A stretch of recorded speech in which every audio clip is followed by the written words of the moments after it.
ኢትዮጵያ ታሪካዊ ጠላቶቿ የኢትዮጵያን ሰላም እድገትና ብልጽግና ለማደናቀፍ እልፍ ጊዜ ቢያሰሩም ኢትዮጵያ የጠላቶቿን ህልም በማምከን የልዕልና ጉዟን በማይናወጥ ከፍታ እያረጋገጠች ትገኛለች።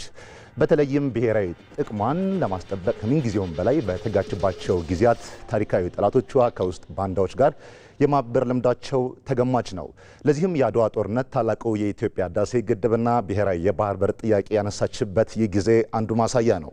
ታሪካዊ ጠላቶቿ ሲያሻቸው የሚዲያ ጦርነት በመክፈት አሊያም የእጅ አዙር ግጭት ጠማቂ በመሆንና ባንዳዎችን በመመልመል የኢትዮጵያን ብልጽግና ለመጎተት ቢሞክሩም የማያስቀሩት ሀቅ ሆኖባቸዋል። የኢፌዴሪ ጠቅላይ ሚኒስትር ዶክተር አብይ አህመድ በአንድ ወቅት ነጻነትን የሚያክል ክቡር ነገርን እንዲሁም ብሔራዊ ጥቅምን በመተው ከባዳ ጋር አብሮ መስራት የኢትዮጵያን የማንሰራራት ጉዞ አይገታውም ማለታቸው ይታወሳል። ሰላም ጤና ይስጥልን፣ እንዴት አላችሁ ተመልካቾቻችን? ለኢትዮጵያ ልዕልና ከሚተጋው ከኢትዮጵያ ብሮድካስቲንግ ኮርፖሬሽን በቀጥታ ስርጭት የዳጉ ውይይታችን ጀምሯል። እኔ ዮሐንስ አበረ ከመላው የስቱዲዮ ባለሙያዎች ጋር በጋራ በመሆን ውይይቱን እየመራሁ ቆይታ የማደርግ ይሆናል። ካፍታ ቆይታ በኋላ እንመለሳለን።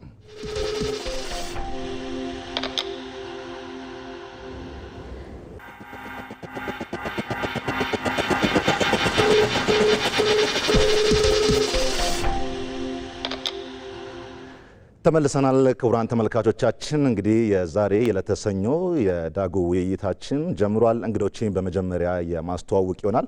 አጠገቤ የሚገኙት አምባሳደር ዶክተር ቶፊቅ አብዱላሂ ናቸው። በሕዝብ ተወካዮች ምክር ቤት የውጭ ግንኙነት የሰላም ጉዳዮች ቋሚ ኮሚቴ አባል። ቀጥሎ የምናገኛቸው ዶክተር ታደለ ቡራቅ በሕዝብ ተወካዮች ምክር ቤት የጤና ማህበራዊ ልማት ባህልና ስፖርት ጉዳዮች ቋሚ ኮሚቴ ምክትል ሰብሳቢ ናቸው። ቀጥሎ የምናገኛቸው አቶ ሽመልስ ኃይሉ በውጭ ጉዳይ ኢንስቲትዩት ተመራማሪ ናቸው።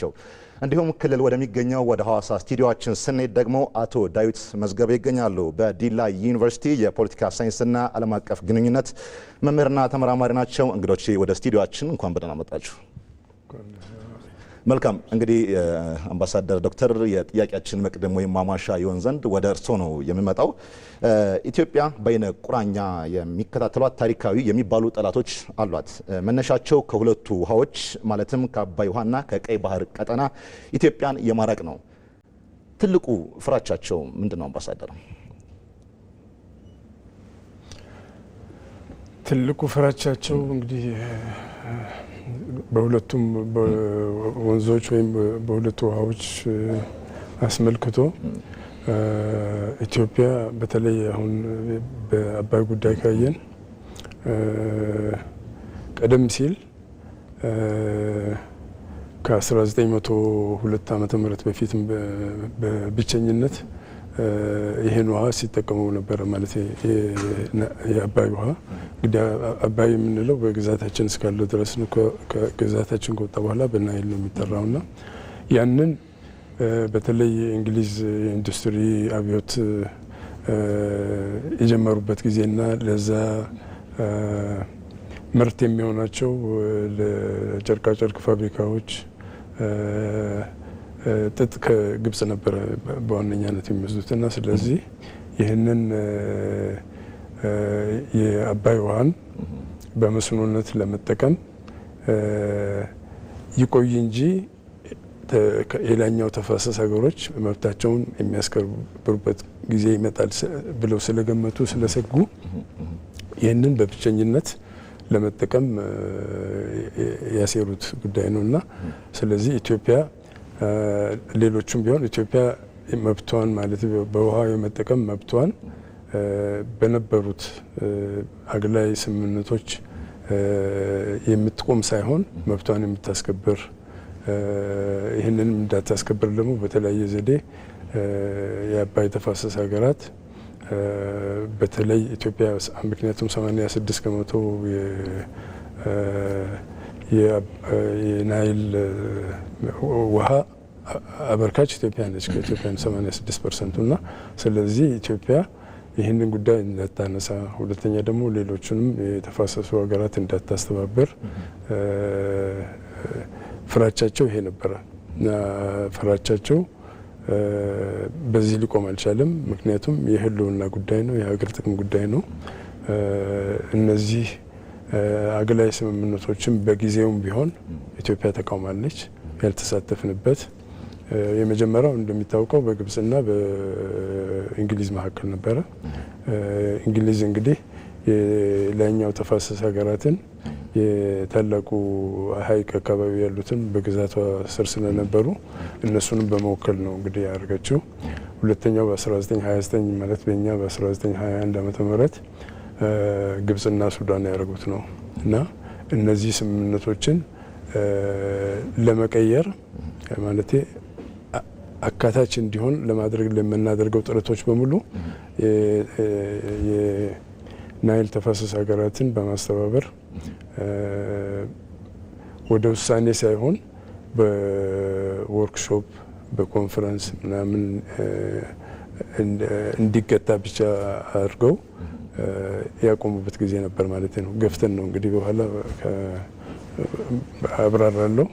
ይሄ አንዱ ፍራቻቸው ይሄ ነው። ምክንያቱም የነሱ ብቸኛ ተጠቃሚ እንዲሆኑ፣ ሁለተኛ ደግሞ አብዛኛው ውሃ የምታበረክት ኢትዮጵያ እያደገች ሌሎቹንም ማስተባበር የሚችልበትን አቅም ያላት ስለሆነ አንዱ ፍራቻቸው ይሄ ነው። ስለዚህ ፍራቻቸው እንዳልኩት ኢትዮጵያ የመልማት የማደግ ፖቴንሻሏም በጣም ትልቅ ስለሆነ ሰፊ መሬት አለን፣ ማልማት የምንችላቸው መሬቶች አሉን፣ ሰፊ የህዝብ ቁጥር አለን።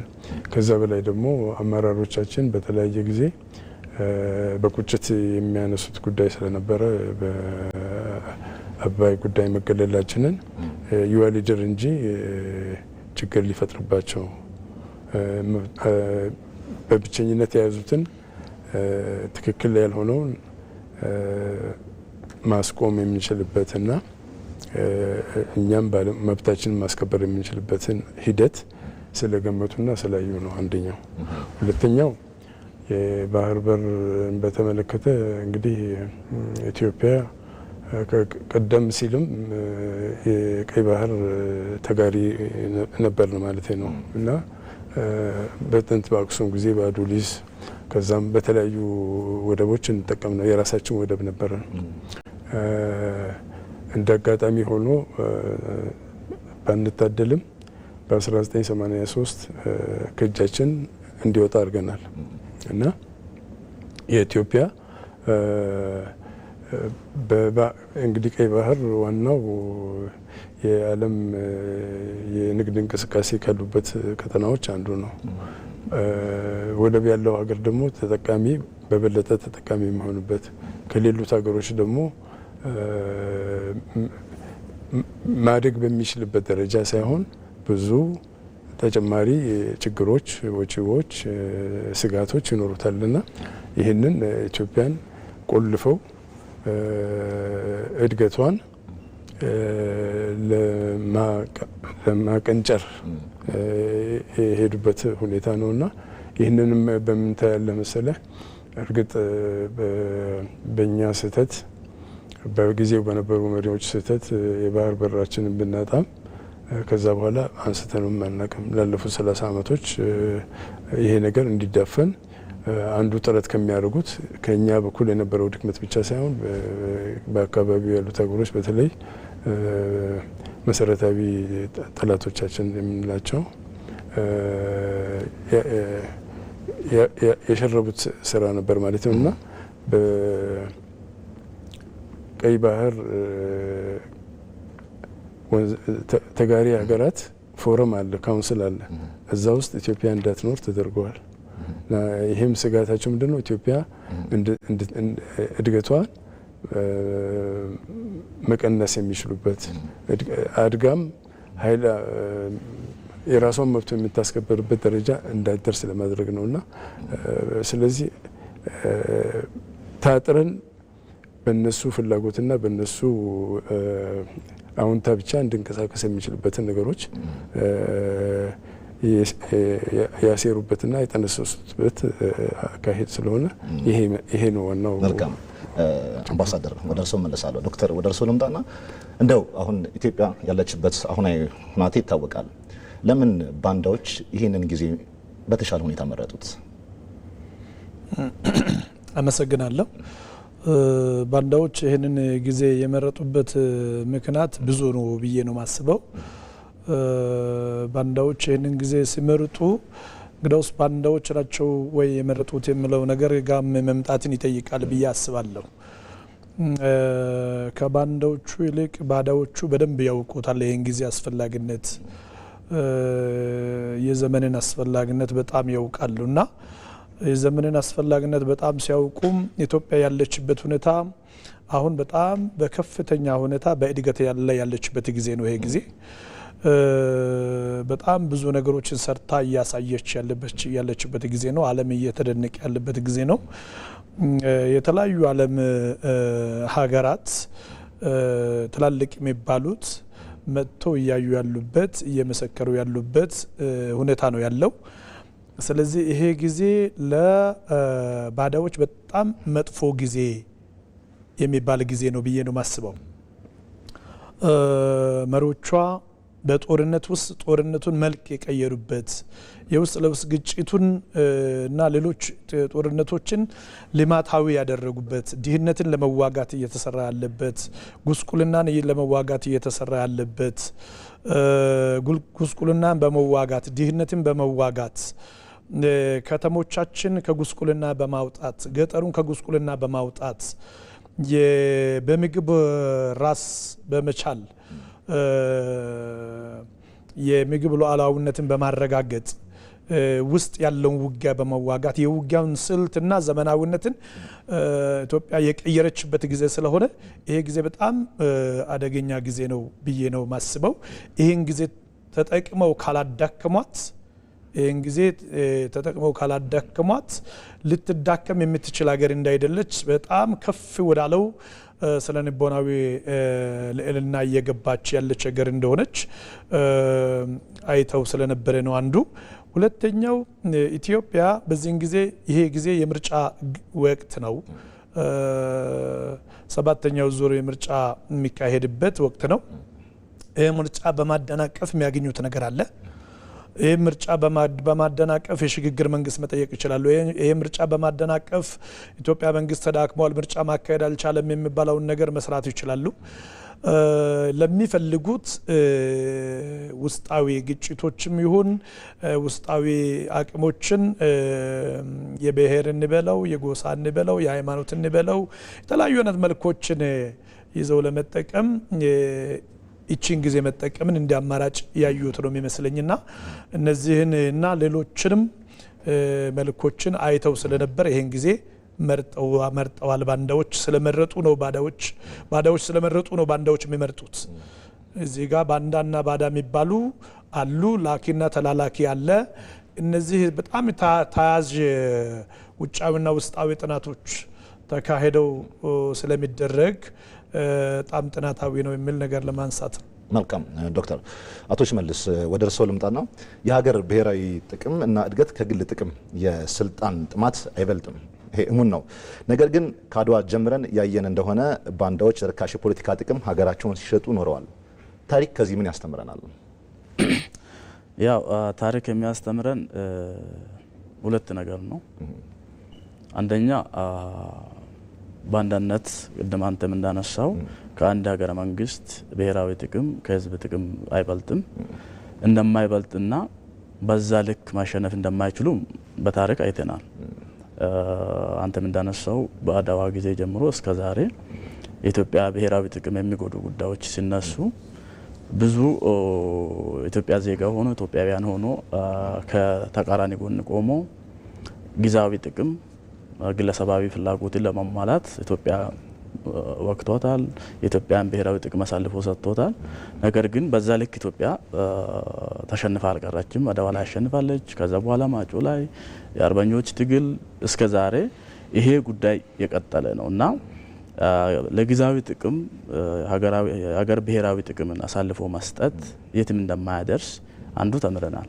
ሁለተኛ ደግሞ በሌላ መንገድ ደግሞ ኢትዮጵያ ብታሸንፍም ግን የምትፈልገው ቦታ እንዳትደርስ ደግሞ ማነቆ ሆኖ ቆይተዋል። አይ ቲንክ ሶ ዛሬ በደንብ ማውራት ያለብን እሱ ነው ማለት ነው። የዛሬ ኢትዮጵያውያን ማውራት ያለብን እሱ ነው። ምክንያቱ በተለያየ ጊዜ ቅድምም እንደተነሳው የውጭ ኢትዮጵያ ጋር ስትራቴጂክ የሆነ ታሪካዊ የሆነው ጠላትነት ወይ ደግሞ የብሔራዊ ጥቅም አለመጣጣም። ምክንያቱ በዓለም አቀፍ ግንኙነት ጠላት ስንል ብሔራዊ ጥቅማችን የማይጣጣም የአንዱ ከሌላው ጋር በጣም ተቃራኒ ነው ብሎ ሲያስቡ ወይ በእውነትም እንደዛ ሲሆን እንደ ጠላት ይፈራረጃሉና በዛ ልክ የኢትዮጵያ ብሔራዊ ጥቅም ተቃራኒ የሚቆሙ ሀገራት በብዙ ጊዜ አሉ፣ እስከዛሬም አሉ፣ ወደፊትም ይቀጥላሉ። ከነዚህ ጋር እየሰሩ ኢትዮጵያን ከነዚህ ጋር እየተባበሩ ኢትዮጵያ የምትፈልገውን ደረጃ እንዳትደርስ አድርገዋል። ቅድም የተነሳው ከሁለቱ ውሃዎች ጋር ተያይዞ ኢትዮጵያ የአባይን ውሃ በሚገባው እንዳትጠቀም ውሃው ከኢትዮጵያ ተነስቶ የሚፈሰው ነው 86% በላይ ኢትዮጵያ ኮንትሪቢዩት እያደረገች ከራሷ የሚመነጨውን ውሃ በሚገባው ልክ ሌላውን ሳትጎዳ እንዳትጠቀም በተለያየ ጊዜ ኢትዮጵያ ያንን ላይ መጠቀም ስትፈልግ የውስጡ ጋር ውስጥ ያሉትን ጊዜያዊ ጥቅም የሚያዩትን በመፈለግ ኢትዮጵያ ያንን ተጠቅማ ከደህንነት እንዳትወጣ ማነቆ ሆኖ ቆይተዋል ማለት ነው። የቀይ ባህርንም በዛ ልክ እንወስድ እንችላለን። ኢትዮጵያ ብዙዎቹን ያደረገቻቸው ጦርነቶች ከሁለቱ ውሃ ጋር የተያያዘ ነው። ከግብጽ ጋር ጉንደት፣ ጉራ ከዛ በኋላ በፕሮክሲ የምንላቸው ስንዋጋ ቆየ ነው። ስሙ በተለያየ መንገድ ቢሆንም በተለያየ መንገድ ቢገለጽም ጉዳዩ ግን ከአባይ ጋር የተያያዘ ነው። ከዛ በኋላ በኮሎኒያሊዝም ጊዜም ከጣሊያንና ሌሎቹ ጋር የተደረጉት ኢትዮጵያን ከቀይ ባህር ለመግፋት አዲስ ሀገርና ስምን ጭምር እስከ መፍጠር የተደረገውን በዛ ኮሪደር ላይ የነበሩ ከዛ በኋላ በደርግ ጊዜ ጅቡቲ ነጻ ማውጣት ሌሎቹ እነዚህ ሁሉንም ሂደቶች ካየን ከሁለቱ ውሃዎች ጋር የተያያዘ ስትራቴጂካሊ እነዚህ ሁለቱ ውሃዎች ኢትዮጵያ ከያዘች ታርጋለች፣ ካደገች ደግሞ የሚያጡት ነገር አለ ብሎ ስለሚያስቡ የኢትዮጵያ እድገተኛን እድገት ሊጎዳ ይችላል ብሎ የሚያስቡ አካላት ስላሉ እነዚህ ከውስጥ ያሉት ጋር ተባብሮ ኢትዮጵያ በማደግ ከሚገባት ልክ ሳታርግ እንድትቀር አድርገዋል ማለት ነው። ስለዚህ የሁለቱ የባዕዳና ባንዳ መተባበር ኢትዮጵያ ማደግ ያለችበትን ደረጃ እንዳታርግ አድርገዋል። ይሄ ነው ከታሪክ የምንማረው። ስለዚህ ከታሪክ በአንድ በኩል ማሸነፍ አይችሉም፣ ግን ኢትዮጵያን በሆነ ቦታ ላይ ገታ ማድረግ ችለዋልና የዛሬው የምናወራ እንዴት አድርገው ነው ይሄንን ግዛዊ ጥቅም ጊዜያዊ የፖለቲካና የግለሰባዊ ፍላጎትን ለማሟላት የሚንቀሳቀሱትን አካላት በስርዓት ገታ አድርገን ኢትዮጵያ ማደግ ያለችበትን ደረጃ እንድታርግ የምናደርገው የሚለው ነው ማለት ነው ያለን። መልካም፣ ወደ ሐዋሳ ስቱዲዮአችን እንሄዳለን። ከራስ ላልተሻገረ ጥቅም ሀገርን ያክል ግዙፍን እውነት የሚሸጡ ባዳ እና ባንዳዎች ርካሽ የፖለቲካ ገበያ ብቻ ነው። ለመሆኑ የነሱ ያልተቀደሰ ጋብቻ የት ድረስ ያደርሳቸዋል? አው እንግዲህ ያልተቀደሰ ጋብቻ ላልከው ባንዳ የሚባለው በዚህ ሀገር ፖለቲካ ታሪክ ዘመናዊ ታሪክን እንኳን ብንወስድ ከናፒየር ኤክስፒዲሽን ወይም ከመቅደላ ዘመቻ ጀምሮ ኢትዮጵያ ሴባስቶፖል የሚባለውን መድፍ በቴክኖሎጂ ሽግግር ለማምጣት ከሰራችበት ጊዜ ጀምሮ የጀመረ ነው። ከዛ በኋላ በአድዋ ጦርነት ከዛ በኋላ በኢትዮጵያ ሊግ ኦፍ ኔሽንስ አባል ከሆነች በኋላ የተባበሩት መንግስታት መስራች ከሆነች በኋላ በተለያዩ ጊዜያት የሄደ ነገር ነው። ስለዚህ ባዳና ባንዳ የሚባለው ባዳው በተለይ ለዚች ኢትዮጵያ ለምትባለው ሀገር ትልቁና ሀያሉ ጠላት ግብጽ የሚባለው ሀገር ነው። ይሄ ደግሞ ከውሃ ፖለቲካ ጋር የተያያዘ ነው። ግብጽ ደግሞ ብቻዋን አይደለችም። በተለይ በ19ኛው ክፍለ ዘመን ከእንግሊዞች ስራ የነበረች በአፍሪካ በዓለም የቅኝ ግዛት ፖለቲካ ታሪክ ረጅም ጊዜ ቅኝ የተገዛች ሀገር ግብጽ ነች። ስለዚህ ግብጾቹ አንዱ ትልቁ ስራቸው ለምሳሌ ኤርትራ ነጻነት ግንባርን ከማቋቋም ጊዜ ጀምሮ ስናየው ባንዳዎችን በመመልመል በተለይ ደግሞ አዲስ አበባ ሶስተኛው በዓለም አቀፍ ትልቁ የዲፕሎማቲክ ከተማ መሆን እነዚህን ለመመልመል ለማደራጀት ጸረ መንግስት ስራ የሚሰሩ ኃይሎችን ለማስተባበር ትልቅ ጠቀሜታ አለው ማለት ነው። ስለዚህ ኢትዮጵያ ውስጥ ባንዳን ማስረግ ወይም ደግሞ የባዳዎች ስራ ይቺን ሀገር በዓለም አቀፍ የፖለቲካ ተቀባይነቷንም ለመቀነስ ጭምር ነው። ምክንያቱም በአፍሪካ የነጻነት ትግል ውስጥ ትልቅ ቦታ ያላት በአድዋ ጦርነት አይሰበርም የተባለውን የነጩን ዓለም የመግዛት አቅም የሰበረች ሀገር ነች። ስለዚህ ይህንን ለማስኬድ ደግሞ ቅኝ ገዢዎች በተለይ ፈረንሳይ፣ እንግሊዝና ጣሊያን አካባቢውን ሀገራት በማስተባበር አዳዲስ ታሪኮች በመፍጠር ኢትዮጵያን እንዲፈሩ ከኢትዮጵያ ጋር እንዳይተባበሩ በጋራ ለምተው በጋራ እንዳያድጉ እነዚህ ባንዳ የሚባሉትን አካላት ኢትዮጵያ ውስጥ ብቻ ሳይሆን ዙሪያው ባሉ ሀገራት ሁሉ በመመልመል በማደራጀት ጸረ ኢትዮጵያ ተግባራትን በመፈጸም የተደራጁ ናቸው።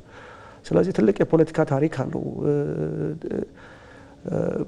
ወደ ኋላ 14ኛው ክፍለ ዘመን ሄደን ብናይ ፕሬስተር ጆን የተባለ በምስራቅ አፍሪካ ትልቅ ተራራ ላይ ያለ ሀገር የሚያድግ ሀገር አለ ብሎ የተነበዩትን ትንቢት ለመተንበይ ፖርቹጋሎች ምን ያህል ኪሎ ሜትር ተጉዘው እዚህ ሀገር እንደመጡ እናውቃለን። ስለዚህ ያኔም ቢሆን ባንዳዎች ተመልምለዋል።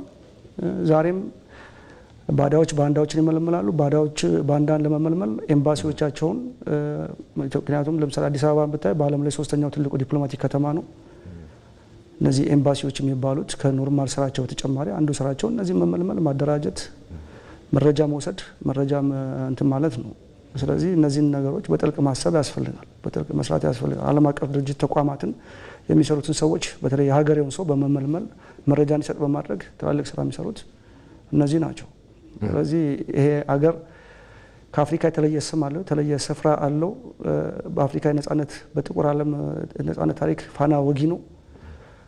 በአፍሪካ የኢንዱስትሪ ልማት በመጀመሪያ ጊዜ ወታደራዊ ቴክኖሎጂን ለማዳበር ሴባስቶፖል የሚባል መድፍ ሚሽነሪዎችን ስብከትታችሁ ቴክኖሎጂ ትራንስፈር አምጡ፣ ቴክኖሎጂ ልማት አምጡ አሳዩን ያለ ሀገር ነው። ስለዚህ ይህን አይፈልጉም ምዕራባውያን ብቻ ሳይሆን ሌሎችም። ለምሳሌ ግብጾቹን ብታይ አጠገባቸው ያለ ሁሉ የጋዛ ችግር እያለ ከጋዛ ችግር ይልቅ ኢትዮጵያ ውስጥ ያለው ፖለቲካ ችግር ነው የሚያሳስባቸው። ጋዛ እንደዛ ሲወድም ጋዛ ያ ሁሉ ጥፋት ሲደርስ ግብጾች አያስቡም ለዛኛው። ግን ኢትዮጵያ የሚባለው ሀገር አድጎ እንዳይለማ በተቻለ መጠን የዓለም አቀፍ ድርጅቶች መቀመጫ እንዳይሆን በዓለም አቀፍ የፖለቲካና ዲፕሎማሲ መገለል ሊደርስበት ያላቸው መሳሪያ ሀገር ውስጥ ያሉትን ጠላት ለነሱ ወዳጅ ለሀገረ መንግስቱ ለህዝቡ ጠላት የሆነውን ኃይል ማደራጀት ነው። እና ይሄ ነው ግንኙነታቸው ባጭሩ። መልካም አቶ ዳዊት እመለሳለሁ ወደ እርስዎ። አምባሳደር ልምጣና እንግዲህ ቀደም ብለን እንደጠቀስነው የኢትዮጵያ ታሪካዊ ጠላቶች ከሁለቱ ውሃዎች ነው የሚነሳው ብለናል። ኢትዮጵያ ከ3 አስርት ዓመታት በፊት ወደብ ሸቀጥ ነው በሚሉ አካላት አታቆይ ወደብ አልባ ሆነን ቆይተናል። ኢትዮጵያ የባህር በር ያጣችበትን አጋጣሚ እስኪ ያንሱልኝ።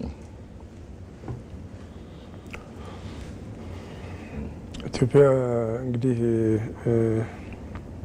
የባህር በር ያጣ ነው በ1983 ዓመተ ምህረት ነው የሆነው።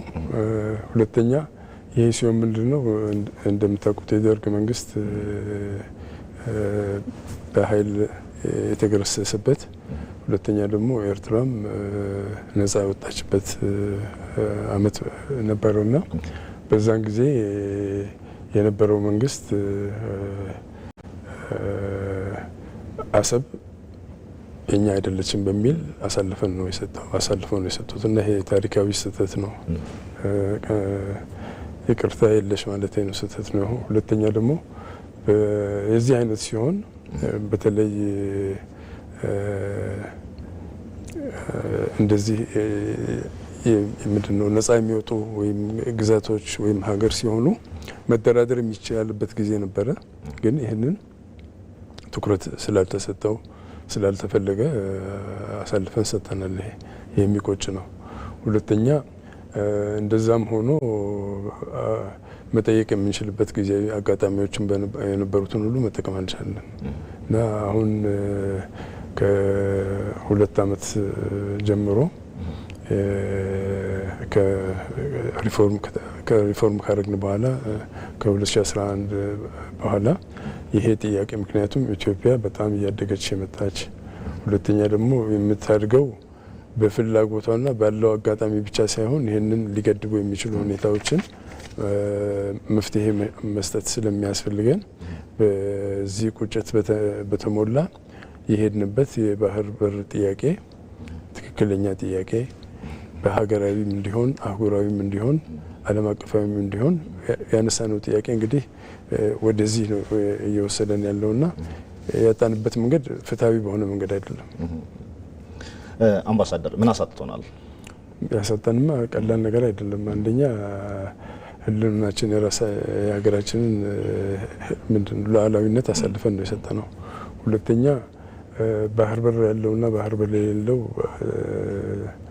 በእድገት በኢኮኖሚ በተሰሚነት በአካባቢ ጸጥታ ያለው ተሳትፎ በጣም ይገደባል። አሁን ለምሳሌ የዓለም ከፍተኛ የንግድ ቀጠና ከሆኑት ውስጥ አንዱ ቀይ ባህር ነው።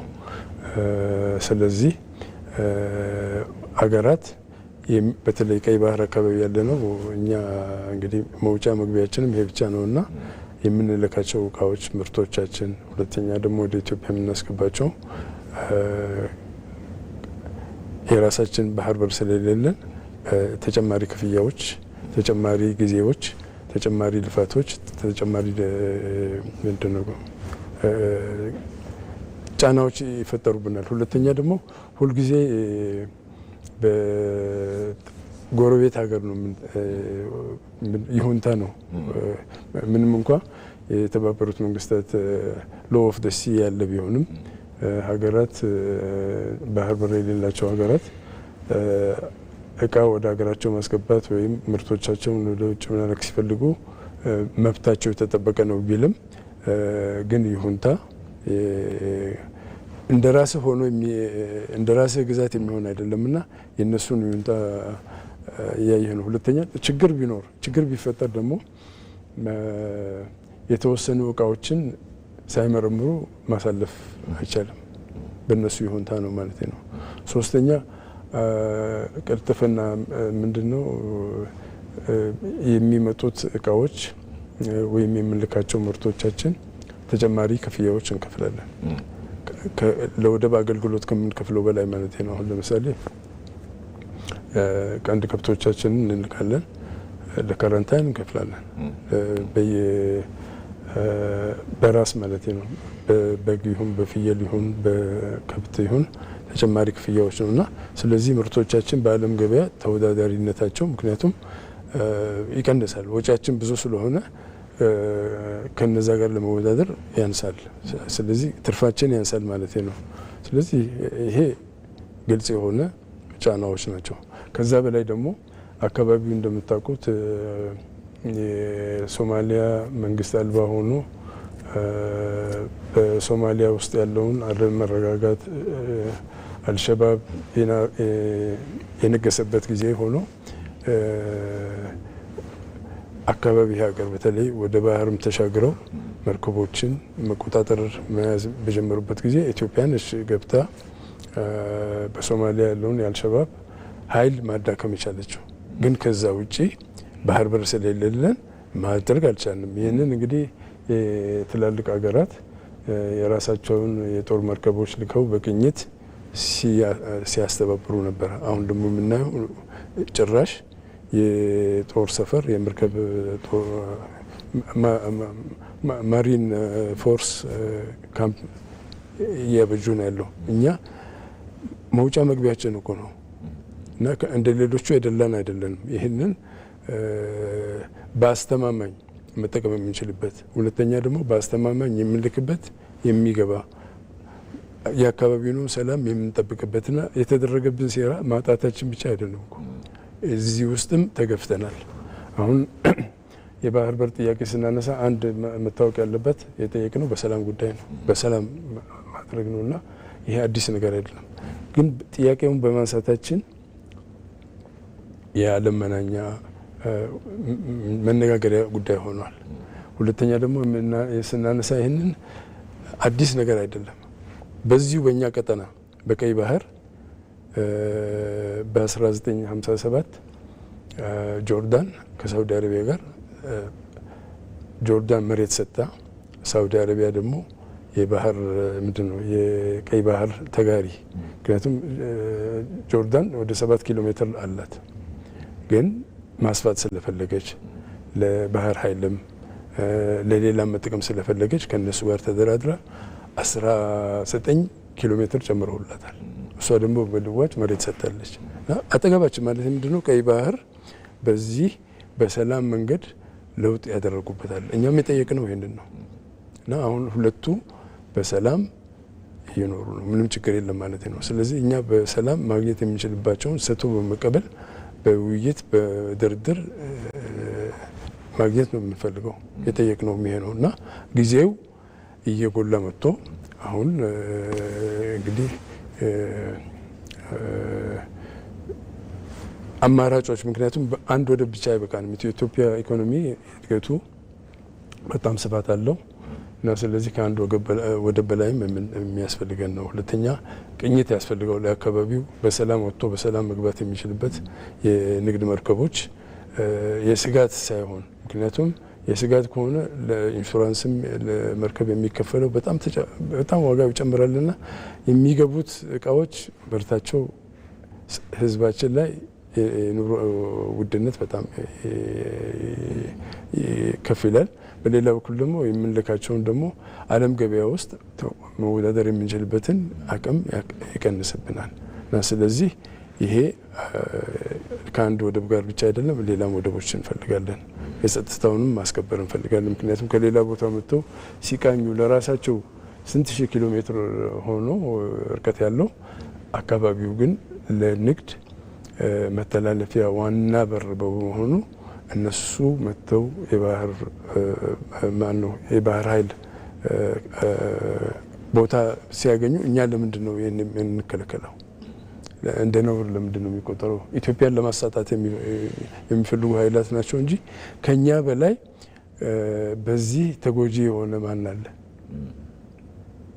ስለዚህ ይሄን ነው እንግዲህ ማለት የምንችለው። ልክ ያው የቀይ ባህር በእርግጥ የሚያስቆጭ ነው። እንግዲህ ዓለም ላይ ካሉ 10 ስትራቴጂያዊ የውሃ መስመሮች መካከል አንደኛው የቀይ ባህር እንደሆነ እሙን ነው። ኢትዮጵያም እንግዲህ ያው ቅድም እርሶም እንዳሉት የውጭ ገቢ ንግዷን አብዛኛውን በጅቡቲ በኩል ነው ከ90% በላይ የምታሳልጠው።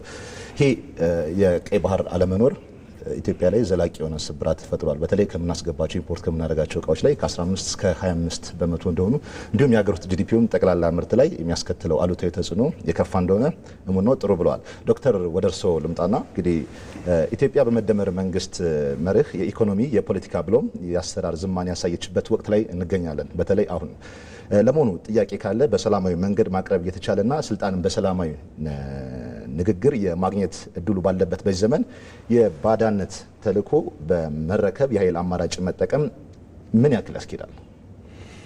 በጣም አመሰግናለሁ። እንግዲያውስ እነዚህ አይነት ነገሮችን ወንድሞቼ በደንብ ካነሱት ሊነሳና ከታሪክ መማር መቻል በጣም ተገቢ ነው ብዬ አስባለሁ። ታሪክ የሚያስተምረን የውስጥ አንድነት ለሉዓላዊነት ያለው ወሳኝ ሚናን በጣም ታሪክ ያሳያል። ባዳዎች ይህን በደንብ ይረዳሉ። ባንዳዎች ግን መረዳት አለባቸው ብዬ አስባለሁ። የውስጥ አንድነት በጠበቅን ጊዜ ነው አድዋን ያሸነፍ ነው። የውስጥ አንድነታችንን ለልማት ባጠናከርን ሰዓት ነው ህዳሴን ግድብ ከጫፍ እስከ ጫፍ ህዝቡ ተነቃንቆ ግድቡ ላይ ሚናውንና አሻራውን ያስቀመጠው። ስለዚህ የውስጥ አንድነት ጋር ያለውን ነገር ባዳዎች በደንብ ስለሚረዱ ባንዳዎችን ያሰልፋሉ። በጥቅድም እንዳልኩም ጊዜ አስፈላጊነትን በሚመለከት ባዳዎች በደንብ ይረዳሉ። ባንዳዎች ናቸው ላይ ረዱ የሚችሉት ያልኩት ለዚያ ነው። ከታሪክ የምንረዳው የቅድም እንዳልኩም የህዳሴን ግድብ ከጫፍ እስከ ጫፍ ከትንሽ እስከ ትልቅ ሁሉም ሰው የተሳተፈበት መንገድ አንድነትን ያሳየበት፣ ህብረትን ያሳየበት፣ የሀገር ሉዓላዊነትን ያሳየበት የውስጥ አንድነት ነው። ዓለም የመሰከረውን አድዋን ያሸነፍነው ከጫፍ እስከ ጫፍ ተነስቶ ነው። እንግዲያውስ ታሪክ የሚያስተምረን የውስጥ አንድነታችንን በጠበቅን ጊዜ ሁሉ ከፍ ያልን ሀገር የመሆናችንን የጣፈንታ እዛ እንዳለ ነው የሚያሳየው። ሌላው ባንዳዎች ጋር ከታሪክ መማር አለብንም ብዬ ማስበው ከዛ ጋር ላስተሳስር ስለፈለኩ ነው። የግል ጥቅምና የስልጣን ጥማት ጊዜያዊ ነው። ሀገር ግን ቋሚ መሆኗን ታሪክ ያስተምራል። በጣም በርካታ የፖለቲካ ስርዓቶች አልፈዋል። የስልጣን ስርዓቶች አልፈዋል። ሽግግሮች አልፈዋል። መንግስታዊ ስርዓቶች አልፈዋል። ሀገር ግን ቀጥላለች። ሀገር የምትቀጥል ናት። በምትቀጥል ሀገር ላይ የምንዘራውን ዘር ጥንቃቄ ማድረግ ያስፈልጋል። ምንድነው እየተዘራ ያለው? በሚቀጥል ጄኔሬሽን ላይ ትውልድ ላይ በሚቀጥል የሀገር ቁመና ላይ ነው እኔ ባንዳ የሆንኩ ያለው ብሎ ማሰብ ያስፈልጋል ብዬ አስባለሁ። የቱን ያክል ያስከዳል የምለው ነገር እዛ ውስጥ ማግኘት እንድቻል ስለፈለኩ ነው።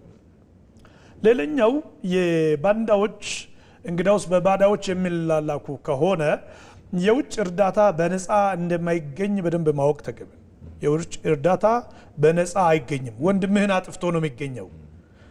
ሀገርን አጥፍቶ ነው የሚገኘው። ሀገር ላይ መጥፎ ጠባሳ አስቀርቶ ነው የሚገኘው እንጂ በነፃ የሚገኝ አይደለም የውጭ እርዳታ። ስለዚህ ባንዳዎች ይሄን በደንብ እየተረዱ ስላልሆነ ነው ይሄ ጊዜ ላይ በምርጫ ማሸነፍ ሲቻል፣ በሀሳብ መወዳደር ሲቻል፣ ሜዳው ክፍት ሆኖ መግባት ያልተቻላቸው ሁሉ እንዲገቡ ተደርጎ ሀሳባቸውን አቅርቡ ተብሎ እሱ ብቻ አይደለም። በአሁኑ ሰዓት ከሀገር ጫፍ እስከ ጫፍ የምክክር ኮሚሽን ሀሳብን እየሰበሰበ ያለው የሀሳብ ልዕልናን ለማረጋገጥ ማንም ሀሳብ ያለው ህገ መንግስታዊ በሆነ መልክ ሀሳቡን እንዲያቀርብ። እቺ ሀገር ዘላቂ ናት። ስልጣን ያልፋል፣ ፖለቲካም ያልፋል። የሚቀጥለው ዘመን ሌላ ነገር ይመጣል። ለዚህ ምቹ የምትሆን ሀገር ለመፍጠር የሚያስችል ሰፊ ትስስር ለመፍጠር ነው ከሁሉም አካባቢ የምክክር ኮሚሽን አጀንዳ እየሰበሰበ ያለው። የሽግግር ፍትህ እየተሰራ ያለው ለዚህ ነው።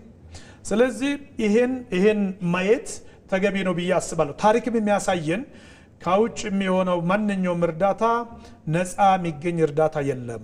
ሀገር ውስጥ የሆነ ነገር ይፈልጋል። የኢትዮጵያ ያልተገዛች ናት፣ የስ ነፃነቷን ያረጋገጠች ናት፣ የስ ነገር ግን በተለያዩ አይነት እርዳታዎች የባህል ኮሎናይዝ ወረራ ማካሄድ ይፈልጋል። የስነ ልቦና ወረራ ማካሄድ ይፈልጋል። እነዚህ ነገሮች ማየት ያስፈልጋልና እነዚህ አካባቢዎች ላይ ትውልድ የማይረሳውን ጠባሳንም ጥሎም ያልፋል። ይሄ ባንዳነት አድዋ ጊዜም ባንዳነት አለ። በፊተኛው ዘመንም ባንዳነት አለ። በሚቀጥለውም ዘመንም ባንዳነት ይኖራል። ግን ባንዳነት የቱን ያክል ቆሻሻ እንደሆነ መጸየፍ ይጠይቃል፣ ማውገዝ ይጠይቃል። ቅድም ከቀይ ባህር ወይም ከባህር በር ጋር ከአባይም ጋር ታይዞ ያሉ ጦርነቶች ለምንድን ነው የሚካሄዱት? ለምንድን ነው የባንዳዎች እንዲንቀሳቀሱ የሚፈለጉበት ምክንያት? እኔ ሶስት ጉዳዮችን ሀገር እንደሚታጣ በደንብ ስለገባቸው ነው። አንደኛው የፖለቲካ ጫና፣ የኢኮኖሚ ጫና መፍጠር ነው። አምባሳደር አንስተዋል። የኢኮኖሚ ጫና ለመፍጠር ሲፈልጉ ነው እርዳታ የሚሰጡት። በእያንዳንዱ ቀን በሚሊዮኖች የሚቆጠር ዶላር ለወደብ እሹ ይከፈላል። ሀገር ታጣለች።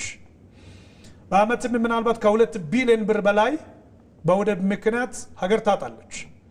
ስለዚህ ኢኮኖሚ ጫና እንዲፈጠር ለምንድን ነው የሚፈለገው? ቀጠናዊ የሆነ የበላይነትን መያዝ ይፈልጋሉ። በተዳከምን ቁጥር የበላይነት የመፈለግ ለመያዝ ያለው ፍላጎት፣ ጂኦፖለቲካ ላይ ሚና የመጫወት ፍላጎት ለማንጸባረቅ እኛን ምን ማድረግ አለባቸው? የባህር በርን በማሳጣት ኢኮኖሚ ጫና በመፍጠር ማዳከምን ይፈልጋሉ። ሌላኛው የፖለቲካ ተጋላጭነትን ማስፋት ነው። ለምንድን ነው ምርጫ ማድረግ ሲቻል በመደመር መንግስት በሮች ክፍት ሆኖ ያሉ ወደዛ የሚካሄድበት? በሮች ክፍት ስላልሆኑ አይደለም፣ ስለጠበቡ አይደለም። አንዱ በዲሞክራሲው ስርዓት ላይ ሰው ወደዚህ ሊገባ የሚችለው በር ሲጠብ ነው የሚል እሳቤዎች አሉ። አሁን ግን እሱ አይደለም፣ በር ስለተከፈተ ነው። አሁን ደግሞ ሌላ ችግር ያለው የተከፈተውን በር ነፃነትን በተገቢው ለማስተዳደር ባለመቻል ጭምር የሚፈጠር ትንቅንቅ ነው። ይህንን እየፈጠረ ያለው የፖለቲካ ተጋላጭነት እንዲፈጠር የውስጥ አንድነትን መሸርሸር ስለሚፈልጉ ባዳዎች ተመርተው የሚያደርጉት እንቅስቃሴ ነው፣ ተልከው የሚያደርጉት እንቅስቃሴ ነው። ኢትዮጵያ የባህር ኃይል ማጣትም ሌላኛው ኢሹ ነው። ኢኮኖሚ ጫና አለ፣ የፖለቲካ ተጋላጭነት አለ፣ ያለመወሰን አለ ማለት ነው። የቅድም አምባሳደር እንዳሉ ወስነህ የሀገር ምስጢርን ጠብቀህ የራስ የሆነውን ነገር ማሳለፍ፣ ማምጣት፣ መቀበል፣ መስጠት የማትችልበት እውነታ ማለት ነው። ፖለቲካዊ ተጋላጭነት ብለን ስንል ማለት ነውና የባህር ኃይልንም ማጣት ሌላኛው በኃይል አስተላለፍ ውስጥ የሚያመጣው ጫና ስላለ እነዚህ ነገሮች ስለሚታወቁ እነዚህን በሮች ከመጠቀም ይልቅ የተከፈቱ እድሎችን ከመጠቀም ይልቅ አማራጩን ሌላ መንገድ ማድረግ የቱን ያክል ያስኬዳል ለተባለው በጣም አያስኬድም። የተወሰነ መንፈራገጥ ይቻል ይሆናል፣ ነገር ግን አያስኬድም። ኢትዮጵያ ሕዝብ ገብቶታል። የኢትዮጵያ ሕዝብ ሰልችቶታል። የተሸጠ ማይንድ፣ የተሸጠ አስተሳሰብ፣ የተሸጠ ስነ ልቦና፣ የተሸጠ አቅም ጉዳይ ኢትዮጵያን ሕዝብ ሰልችቶታል ከጫፍ እስከ ጫፍ። ስለዚህ ረዥም ርቀት ያስኬዳል ብዬ አላስብም እና አጭር ነው የሚል እይታ ነው ያለኝና የታሪክም የሚያስተምረን ይህንኑ የኢትዮጵያ ሕዝብ እየናቀ ሉዓላዊነቱን እያስከበረ የመጣ ሕዝብ ከመሆን ጋር ተያይዞ ያስደፍራል ማንነቱን ብዬ አልጠብቅም። በሚቀጥለውም ጊዜ ረዥም ርቀት አስኬዳቸውም ብዬ ነው ማስበው። መልካም ዶክተር አቶ ሽመልስ ወደ እርስዎ ልምጣና እንግዲህ ይህ ትውልድ የሀገርን ብሔራዊ ጥቅም ለእኔ የግሌ ጉዳይ ነው ብሎ በምን ያህል ደረጃ ጓዳውን በመፈተሽ ባዳውን እንዲሁም ባንዳውን መዋጋት ይኖርበታል? ጥሩ ጉዳይ ነው። ቅድም ካነሳው ጋር ቀጥታ የሚገናኝ ነው።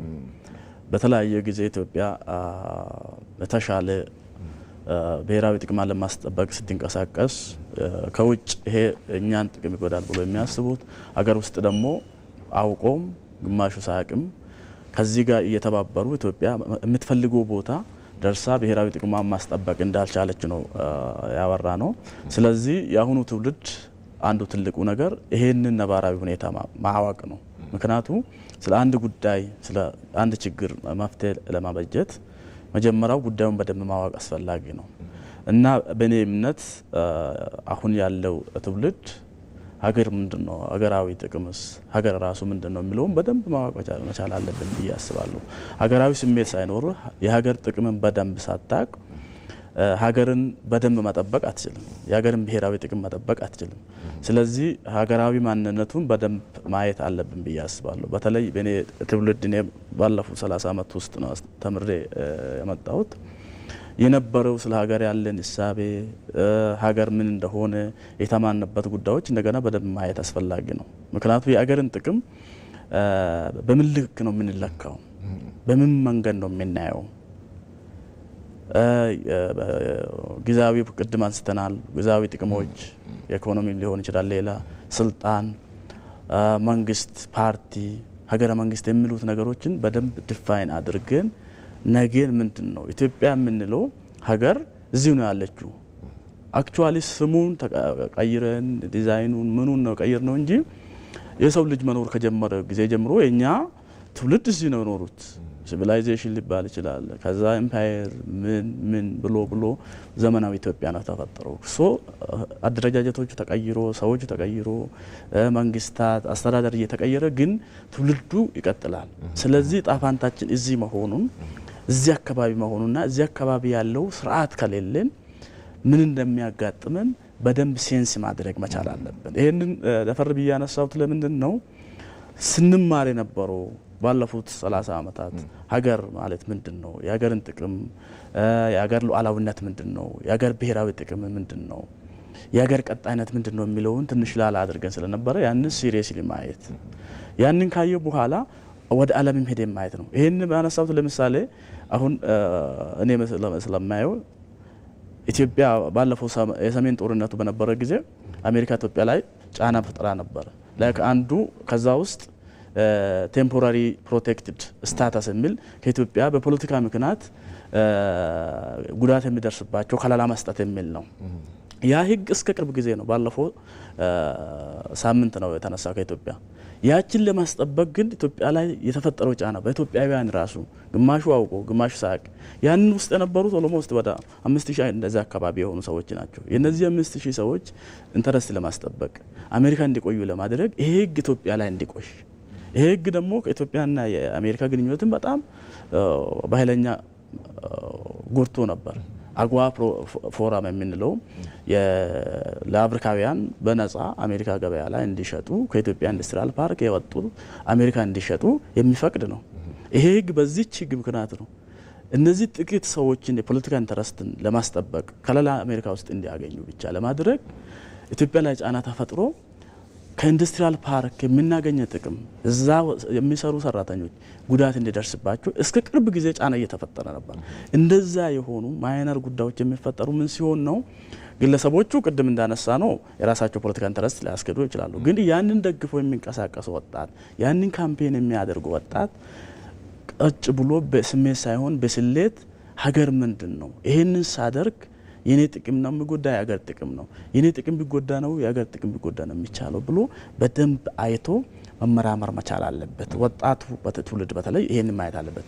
ሁለተኛ ራሳችን ብቻ ሳይሆን አካባቢያችንን ማየት አለብን። ከማን ጋር ነው ተጎራብተን ያለ ነው? ጎረቤቶቻችን ምን ይመስላሉ? ከኢትዮጵያ ምን ይፈልጋሉ? ከኢትዮጵያ ምን አጡ? ኢትዮጵያ ጋር ያላቸው ግንኙነት ምንድነው? ስለዚህ ለኛ ምን ጥቅም ያመጣሉ? ይሄንን ስሉ እኛን ለመጥቀም ነው እኛን ለመጉዳት ነው የሚለውን የጎረቤትን ነባራዊ ሁኔታ ያለንበት የፖለቲካ ሁኔታን አውዱን ማየት መቻል አለብን። ሶስተኛ ዓለምን ማወቅ መቻል አለብን። ምክንያቱ የፖለቲካ ዓለም ነባራዊ ሁኔታ ውስጥ ነው የሚሰራው። በየጊዜ የሚቀያየር ነው።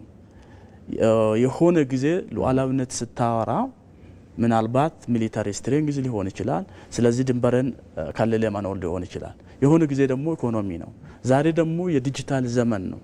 እንዴት ነው በዲጂታል ሲስተም የተለያዩ የኢትዮጵያን ብሔራዊ ጥቅም ሊጎዳ የሚችለው ኢንፊልትሬት ተደርጎ እኛ በምንወደውና በምንፈልገው ጨዋታ መልክ ወደኛ መግባት የሚችለው የሚለው ማየት አለብን። ለምሳሌ አንድ የአርጀንቲና ነጻነትን የሆነ መጽሐፍ አንብቤ ነበርና ወደ አርጀንቲናን ቀኝ ለመግዛት ወደዛ ሲሄዱ አውሮፓውያን አንትሮፖሎጂስት ነው የሚልኩት የህዝብን ስብጥር አናናር ዘይቤን የሚያጠኑት ነው የሚልኩት። ሲልኩ ወጣቶቹ በጣም አለርት ናቸው፣ በጣም አክቲቭ ናቸው።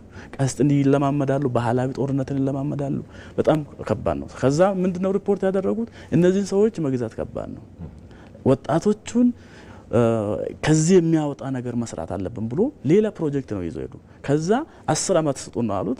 የተለያዩ ወጣቶችን ወደ ያልሆነ ነገር የሚወስዱ ነገር ይዘው ሄዱ። የሆነ ጊዜ በኋላ ሲሄዱ ወጣቱ ፈዞ ሌላ ሁኔታ ውስጥ ነው ያለው። አሁን መግባት ትችላላችሁ ነው ያሉት። ስለዚህ በዲጂታል ዘመን ሪሊ ምንድነው እየተጠቀምን ያለ ነው? ሳናቅም ሆነ አውቀን የሀገራችን ብሔራዊ ጥቅም የሚጎዳውን ነገር እየሰራን ነው አይደለም የሚለውን ኮንሺየስ መሆን አለብን። ምክንያቱም ዓለም አሁን የሚመራው በፖስት ትሩዝ የሚባለው መረጃ እውነት መሆኑና አለመሆኑን በጣም የማንለየው ስሜታዊ የሆኑና የኛን ውስጥ የሚናገር ግን ሊጎዳን የሚችል ሀሳቦች የሚሰራጩበት ጊዜ ስለሆነ ይሄንን ነባራዊ ሁኔታ አይቶ መሄድ አለበት ነው። በሌላ መንገድ ግን አፕሪሺየት የምናደርጋቸው ነገሮችም አሉ። አሁን የተነሳው ባለፉት 2 አመት ስናወራ የነበረው የቀይ ባህር ጋር ተያይዞ የአባይ ግድብ ጋር ተያይዞ ሌሎቹም ጋር ተያይዞ የነበረው አሁን ያለው ትውልድ ቻሌንጆቹን እንዴት እንዳለፈ በደንብ የምናያቸው ነገሮች ናቸው። ሶ ይሄንን ነባራዊ ሁኔታ የሀገርን ማንነት የሀገርን ጥቅም የፓስፖርት ጥቅም ምናልባት ወደ ውጭ ሄዶ የሚመለስ ሰው በደንብ ያውቃል። ኢትዮጵያውያን ሆኖ አሜሪካ ይሁን አውሮፓ ዜግነቱን ቀይሮ የዛ ሀገር ዜጋ ሆኖ ቃል ኪዳን ገብቶም ጭምር ከኢትዮጵያ ስለመጣ ትሪት የሚደረግበት መንገድ እንደ ኢትዮጵያዊ ነው። ስለዚህ ማንኛውም ዜጋ አሜሪካ መኖር ሊያልም ይችላል፣ አውሮፓ መኖር ሊያልም ይችላል። ግን እዚህ ነው ከዚህ ነው የሚሄደውና ይሄን ተሸክሞ ነው የሚሄደው። ባለፈው ሰሞን ኢልሃም ዑመር የሶማሊያን የአሜሪካን የኮንግረስ አባል ማየት ትችላላችሁ። ምን ያክል የሷ ፖለቲካ እንዳለ ሆኖ ግን ከሶማሊያ መምጣቷ የኮንግረስ አባል ሆናም እዚያ ከሷ ጋር ነው የሚሄደውና የትም ዓለም ላይ ብንሄድ የትም ዓለም ላይ ብንንቀሳቀስ ኢትዮጵያዊ ማንነት መጀመሪያ የነበረን ከኛ ጋር ስለሚሄዱ የተሻለች ኢትዮጵያ ከሆነች ፓስፖርቷን ይዘን የትም ዓለም ላይ እንከበራለን። የተሻለች ኢትዮጵያ ብትኖር ፓስፖርቷን ራሱ ባንይዝ ማንነቷ ያስከብረናልና በዚህ ልክ አይተን አሁን የተጀመረው ወጣቶች ነባራዊ ሁኔታን ተረድቶ በዛ ልክ ኢትዮጵያን ወደፊት ይዘን መሄድ በደንብ ሴንስ ማድረግ አለብን። እዚህ መኖራችን ብቻ ሳይሆን ከኢትዮጵያን ወጥተን የትም ዓለም ላይ ብንኖር የኢትዮጵያ ማንነትና ፓስፖርት በተለያየ መንገድ ከኛ ጋር ስለሚሄድ በዛ ልክ አይተን ግዛዊ ጥቅም፣ ግዛዊ ፖለቲካ ፍላጎቶችን በልኩ ምክንያቱም ግለ ፍላጎት አለ፣ ፖለቲካ ስልጣን ፍላጎት አለ። ይሄ ወንጀል አይደለም። ነገር ግን ዋናውን የኢትዮጵያን ብሔራዊ ጥቅም በማይጎዳ መንገድ መስራት አለብን ብዬ አስባለሁ። መልካም ክቡራን ተመልካቾቻችን በዛሬው የዳጉ ውይይታችን እየተከታተላችሁት የምትገኙት የባዳና ባንዳ ተልዕኮ የኢትዮጵያ ልዕልና ጉዞ አይገታውም በሚል ርዕሰ ጉዳይ ነው። ሐዋሳ ወደሚገኘው ስቱዲዮአችን እንቀጥላለን። አቶ ታደለ ሀገርን ከታሪካዊ ጠላቶች ጋር በማወዳጀት የሚመጣ ነጻነትን ብለው ፖለቲካዊ ትርፍ በምን አይነት ቃል ሊገለጽ ይችላል? ይሄ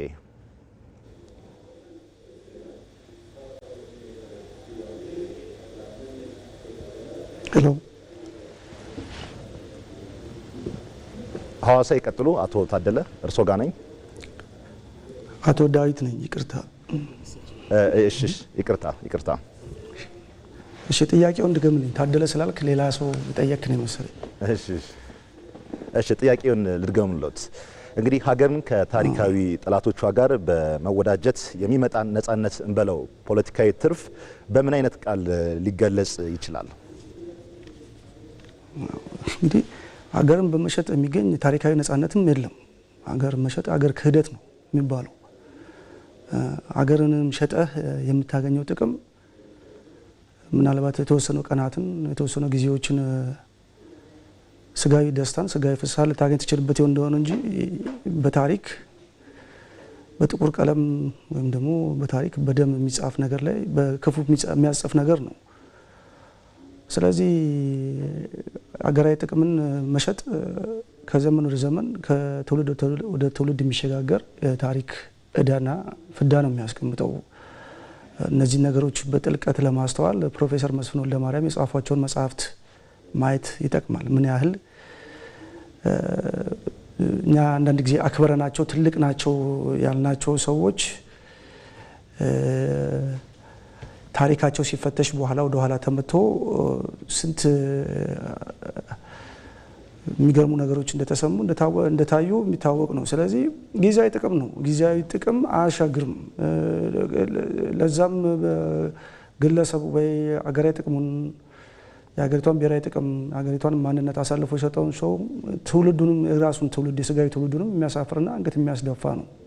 ስለዚህ እነዚህ ነገሮች እንዳይቀጥሉ በመጀመሪያ ደረጃ ከትምህርት ስርዓታችን ጀምረን በተለይ በታሪክ ትምህርት ላይ የትርክት የሚባለውን ነገር አስወግደን ሳይንሳዊ የሆነ ታሪክ በታሪክ ላይ የተመሰረተውን ነገር የተሰራውን በጎ ነገር በሙሉ ትውልዱ እንዲያውቅ ማድረግ ክህደት ምን ያህል ዋጋ እንደሚያስከፍል ለምሳሌ አሁን ብዙ ጊዜ ይሄ ዲጂታሉ ዓለም ከመጣ በኋላ የቨርቹዋል ዓለም ከመጣ በኋላ ማንበብ መቀነስ ምናምን ብዙ ጉዳት አምጥቶ ነው እንጂ ረዘነ ዮሐንስ የሚባል አንድ ኤርትራ ሰው የጻፈው መጽሐፍ አለ። በደም የተገኘ ባርነት የሚል አየህ፣ ሀቅን ስታወጣ እውነትን ስትናገር የኤርትራ መገንጠል በኤርትራ ሕዝብ የደም ዋጋ ከፍሎ ባርነት እንደተሸከመበት በግልጽ ያስቀመጠ ሰው ነው፣ ኢትዮጵያ ውስጥ ነው። እና ስለዚህ ታሪክን ለመሸቀጥ የሚደረገው ጥረት የትም አያስኬድም። ለምሳሌ የውሸት ትርክት ብትፈጥር የውሸት ትርክት እውነት እያጠበበ ማነቆ ሆነበት አያሻግርም። የሀገርንም ብሔራዊ ጥቅም የሸጠ ሰው ሀገሪቷንም አንገት ለማስደፋት ህዝቧንም ለማጥፋት በዚህ ትልቅ ሀገር ላይ ክብር ላይ ውርደት ለመፈጸም የሚሄድ ሰው በሙሉ ሩቅ መንገድ አይሄድም። ለዚህ ባጭሩ ማሳያ ለምሳሌ አሁን ይሄን የባህር በር ጥያቄ የሚባለውን ነገር ብታየው ብዙ ሰው እንደ ቀላል ሊያዩ ይችላል እንጂ ለምሳሌ ከዚህ በፊት አስታውሳለሁ አንድ መጽሐፍ ላይ አቶ በረከት ስምዖን ባለፉት 30 ዓመታት ኢትዮጵያ ባህር በር እንደሌላት የማያውቅ ትውልድ ፈጥረናል ያለውን አሁን ይሄ በዚህ ዘመን መነሳቱ ምናልባት ትልቅ የታሪክ እድል ነው። ምክንያቱም ነገ ከነገ ወዲያ ቅድም እንደተባለው መንግስት ይመጣል፣ መንግስት ይሄዳል፣ ህዝብ ግን ይጠይቃል። የለን ይሄ ነገር ነበረን ለካ አለን ለካ የሚለው። ሁለተኛ በዚህ በውሃው ጉዳይ በተለይ የቀይ ባህር እነዚህ ሶስቱ ትላልቅ የኢትዮጵያ ተፋሰስ ወንዞች ወደ ውጭ የሚፈሱት ለዚች ሀገር ውስጥ ለረጅም ዘመናት ተጠቃሚ ሳንሆንበት ይልቅስ የውጭ ጠላት የጋበዙበትን ዛሬ መጠቀም መቻላችን በአግባቡ ተጽፎ ትውልድ ቢያቅ ታሪካዊ እውነት ከሃዲ ትውልድንም ከመፍጠር ይታደጋል። ምክንያቱም አሁን ቅድም ሲነሳ እንደነበረው ባዳ የሚባለው ቤት ውስጥ እኮ ነው። ከቤት ውስጥ የተጣመመ ታሪክ በማስተማር የሚጀምር ነው። ቅድምም አቶ ኃይሉ ይመስለኛል እንደተናገረው ስለ ሀገር ያለውን እውቀት ህዝቡ በተለይ አሁን ያለው ትውልድ ስለ ሀገሩ ያለውን እውቀት ማስፋት ካልተቻለ ባንዳን ለመመልመል ይሄ ሀገር ዲፕሎማቲካሊ የተመቸ ነው። ትልቅ የዲፕሎማቲክ ሀገር ነው። ብዙ ሀገሮች ብሔራዊ ጥቅም ያለባቸው ሀገር ነው። ሌላኛው ማወቅ የሚገባን ነገር ከአፍሪካ ውስጥ ካሉት ሀገሮች ትላልቅ የምዕራባውያን ዩኒቨርሲቲዎች፣ የውጭ ጉዳይ መስሪያ ቤቶች፣ ተቋማት ትልቅ ጥናት እያደረጉ የሚመራመሩት በኢትዮጵያ ላይ ነው። ይህንን ምርምሮቻቸውን ደግሞ ትልቁ ዓላማው ይህንን ሀገር ማሳነስ፣ ማውረድ፣ እነሱ የሚፈልጓቸውን ታሪካዊ ጠላቶች የሚባሉትን አካላት ማብዛት፣ ማባዛት፣ ሀገረ መንግስት ማዳከም ነው። ስለዚህ በዚህ ላይ ጠንቅቀን መስራት ያስፈልጋል። በሀሰት በውሸት በክህደት የሚገኝም ሀብትም ንብረት አይሆንም፣ ታሪክም አይሆንም። አጥፊዎች ናቸው። ስለዚህ በዚህ ላይ ጠንክረን መስራት ያስፈልጋል። መልካም። በዲላ ዩኒቨርሲቲ የፖለቲካ ሳይንስና ዓለም አቀፍ ግንኙነት መምህርና ተመራማሪ አቶ ዳዊት መዝገቡ ለሰጡን ሰፊ ማብራሪያ ከልብ እናመሰግናለን። በዚሁ ላሰናብቶት። እንግዲህ ወደ ዋናው ስቱዲዮችን እንመለስና አምባሳደር ወደ እርስዎ ልምጣ። ኢትዮጵያውያን ውስጥ ልዩነቶች ወደ ጎን በማለት በአንድነት ያሸነፍንባቸው አድዋ፣ ታላቁ የኢትዮጵያ ህዳሴ ግድብ፣ አረንጓዴ አሻራ የመሳሰሉ ታላላቅ ጀብዶችን በህብረ ብሔራዊ አንድነት ያሸነፍን ህዝቦች ነን። ይሄ እሙን ነው። አሁንም የባህር በርና ሌሎች ታላላቅ የወል ፕሮጀክቶችን ለመፈጸምና ብሔራዊ ጥቅማችን ለማስጠበቅ እንዴት ነው አብረን መስራት ያለብን?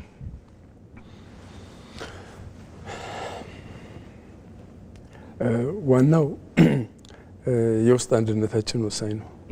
የውስጥ አንድነታችን ደግሞ ምንድነው? ስትራቴጂካዊ በሆኑት ብሔራዊ ጥቅሞች ላይ የተመሰረተ መሆን አለበት እና ይህንን ተገንዝበን እንግዲህ በየጊዜው በተለያዩ ሁኔታዎች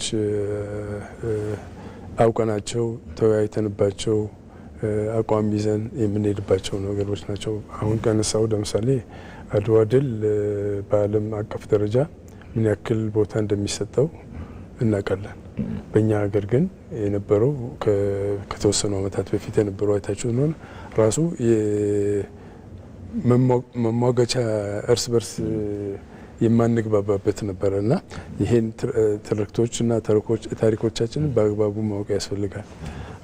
በዚህ የአድዋ ድልን ስታነሳ በ1888 እንግዲህ ጣሊያን ድል በነሳንበት ጊዜ የፓን አፍሪካኒዝም ማቀንቀን የጀመረበት ነበረ እና ከ4 ዓመት በኋላ ነው የመጀመሪያው የፓን አፍሪካኒዝም ኮንፈረንስ በለንደን የተካሄደው። ኢትዮጵያ ለዚህ ፈርቀዳጅ ነች። የባርባዶሳ ጠቅላይ ሚኒስትር ኢትዮጵያ መጥተው ሲናገሩ አንዱ ካነሷቸው፣ ሁለተኛ ደግሞ የዛ ሀገሮች የጉባኤያቸውን ኢትዮጵያ ውስጥ ማድረግ ራሱ አንድ ምስክር ነው። ስለዚህ እነዚህ ትሩፋቶቻችን ናቸው። ሁለተኛ በታላቁ ህዳሴ ግድብ ያነሳኸው እንግዲህ በትምህርት ቤት ደረጃም ቢሆን ወንዞቻችንን ልክ እኛ በተፈጥሮ ሀብታችን መጠቀም የሚገባንን የሀገርን መብት ማወቅ የሚችልባቸው መድረኮች ወጣቱንም ማስተማር የምንችልበት ትምህርት ቤቶች ናቸው። በትምህርት ቤት ደረጃ ምክንያቱም የመሰረታዊ ታሪካዊ ጠላቶቻችን አይታችሁ ከሆነ ስለ አባይ ጉዳይ ልክ እነሱ ሀገር ከነሱ ሀገር እንደሚፈልቅ አድርገው፣ ሁለተኛ ደግሞ አንጡራ ሀብታቸው እንደሆነ ታሪካዊ መብታቸው እንደሆነ ኢትዮጵያ እነሱ ላይ ሴራ እንደምታይሰርና በውሃጥም ለመጉዳት እንደምትሞክር እያስተማሯቸው ናቸው። በእኛ በኩል ደግሞ ይሄንን በትምህርት ቤት ደረጃ ልጆቻችን ወጣቶች ላይ ሰርጾ እንዲል ማስተማር መቻል አለብን። ከዛ በላይ ደግሞ ምንድነው እንዳያችሁት ወንዞቻችንን በጋራ መጠቀም የምንችልበት ምክንያቱም ባለፉት ጊዜያት ወንዞቻችንን ለእድገት ለግብርና መጠቀም እንዳንችልበት ግድብ መስራትም ምክንያቱም ብድር ይፈልጋል፣ ድጋፍ ይፈልጋል። ይህንን የተከለከልንበት ነው። የተከለከልንበት ማለት ምንድነው? ታሪካዊ ጠላቶቻችን ተጽዕኖአቸው እጃቸው ረጅም ነውና ዓለም አቀፍ የፋይናንስ ተቋማት ለኢትዮጵያ ብድር ለመስጠት ፈቃደኛ አልነበሩም እና ስለዚህ በአንጡራ ሀብታችን መስራት እንድንችል ህብረተሰቡን አስተባብረን ከመቀነቱ ሁሉ ሳይቀር ፈቶ ነው እንግዲህ እነዚህ ግድቦችን የሰራ ነው ከተከዜ ጀምሮ። ሁለተኛ በተተኪ የሌለው እነዚህ ግድቦችን አገልግሎታቸው ማርዘም የሚችልበት ምክንያቱም በደለል እንዳይሞሉ የተፋሰስ ልማቶች በቢሊዮን የሚቆጠር በገንዘብ ቢሰላ በቢሊዮን የሚቆጠሩ ናቸውና በየጊዜው ተፋሰስ ልማት ላይ የሚሰሩ ነገሮች ህብረተሰቡን ማስተባበር የጀመርንበት የቻልንበት ነው። አረንጓዴ ልማት እንግዲህ በተለይ ከ2011 ዓመተ ምህረት ጀምሮ የተጀመረው ይሄ አረንጓዴ አሻራ ወደ 48 ቢሊዮን ችግኞች ነው የተከልነው። እነዚህ ችግኞች በመሰረቱ እንደ ሌሎች ሀገር ዝም ብለን ችግኝ መትከል ብቻ ሳይሆን አንደኛ 60% ለመኖ ለመድኃኒትና ለምግብነት የሚውል ነው።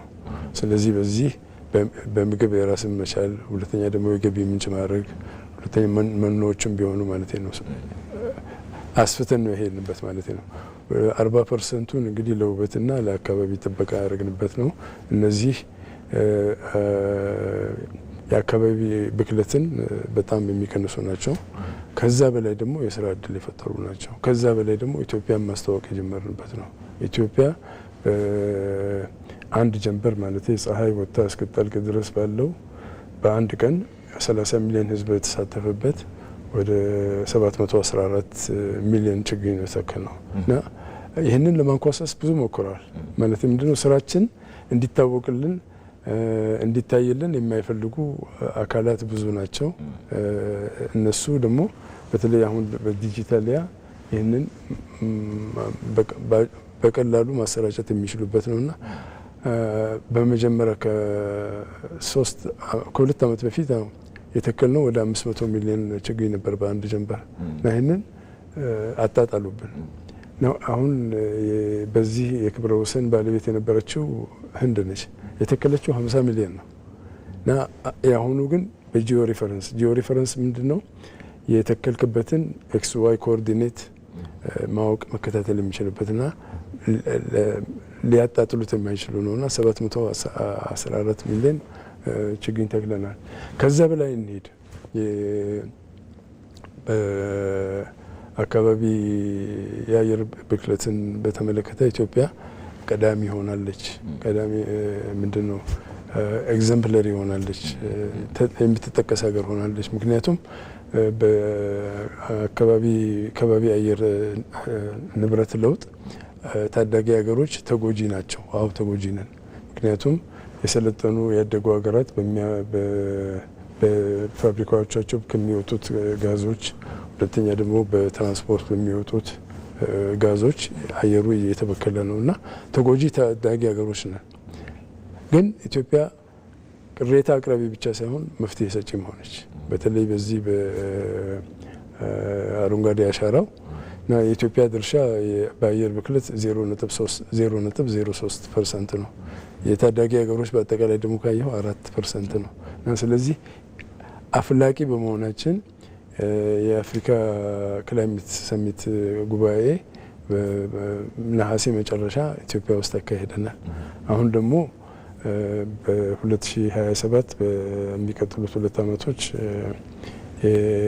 በዓለም አቀፍ በየአመቱ የሚከበረውን ኮፕ ኦፍ ኮንፈረንስ ኦፍ ዘ ፓርቲስ የሚባለውን ኢትዮጵያ ታስተናግዳለች። ለዚህ ካለ ምንም ተወዳዳሪ ምክንያቱም ናይጄሪያ መጀመሪያ ፈልጋ ነበር፣ ግን ካለምንም ተወዳዳሪ የአፍሪካ በአየር ንብረት ተሟጋች አካልና የአፍሪካ ህብረት በወሰኑት መሰረት በአንድ ድምፅ ኢትዮጵያ እንድታዘጋጅ ተመርጣለች። ከ2 ዓመት በፊት ከመሆኑ በፊት ማለት ነውና ለዝግጅት ኢትዮጵያኖችን ለማስተዋወቅ በአየር ንብረት ለውጥ በታላቁ ህዳሴ ግድብ የሰራናቸውን ቱሪዝም አካባቢ ያለማናቸውን ይህን ሁሉ ማሳየት የምንችልበት ከ100,000 ሰው በላይ የሚመጣበት ነውና እንግዲህ የሄድንበት ያለው ያደረግናቸው ነገሮች ይበል የሚሉ ነው። ግን የበለጠ መስራት ይጠበቅብናል። ከ2011 ዓመተ ምህረት ጀምሮ የተከተልናቸው የሪፎርም ጉዳዮች በብዙ መልኩ ውጤታማነታቸውን እያየን ነው። ፈጣሪ ይርዳን። መልካም ጥሩ። ያው እንግዲህ ዶክተር ወደ እርስዎ ልምጣና እንግዲህ የኢፌዴሪ ጠቅላይ ሚኒስትር ዶክተር አብይ አህመድ በአዲስ ዓመቱ ዋዜማ ላይ የታላቁ የኢትዮጵያ ህዳሴ ግድብ ለኢትዮጵያ ህዝብ ከዛም አለፍ ሲል ለዓለም ያበሰሯቸው ብስራቶች ምን ያክል ከተባበርን አብረን ከሆን ምን ያክል መስራት እንደምንችል ያሳየ ፕሮጀክት ነው ብዬ አስባለሁ። የዛኑ ቀን ጠቅላይ ሚኒስትሩ ዶክተር አብይ አህመድ 7 የጉባ ትሩፋቶችን እንደዚሁ አብስረዋል።